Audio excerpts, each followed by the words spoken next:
ప్రతి క్షణం సమాజం కోసం మీ మిత్ర న్యూస్. అన్నం తినేటప్పుడు మాట్లాడవద్దని చెబుతుంటారు. అలా మాట్లాడుకుంటూ తింటే ఆయుష్ తగ్గుతుందని సిద్ధాంతాలు చెబుతున్నాయి. ఇక యోగ శాస్త్రం ప్రకారం మనిషి శ్వాసగతి 12 అంగుళాల దాకా ఉంటుందని, భోజనం చేసేటప్పుడు 20 అంగుళాల దాకా ఉంటుందని, మాట్లాడితే శ్వాసగతి ఎక్కువ అవుతుందని, కాబట్టి ఆయుష్ తగ్గుతుందని చెబుతున్నారు. కనుక ఆహారం తినేటప్పుడు మాట్లాడకూడదు. అలాగే త్రయోదశి నాడు వంకాయ తినకూడదు. అష్టమి నాడు కొబ్బరి తినకూడదని, పాడ్యమి నాడు గుమ్మడికాయ తినకూడదని పురాణాలు చెబుతున్నాయి. దొండకాయ తింటే వెంటనే బుద్ధి నశిస్తుంది.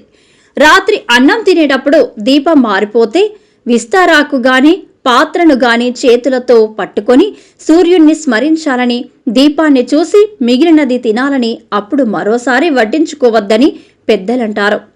రాత్రి తింటూ ఉన్నప్పుడు తుమ్మితే నెత్తిపై నీళ్లు చల్లడం, దేవతను స్మరింపచేయడం ఆచారంగా ఉంది.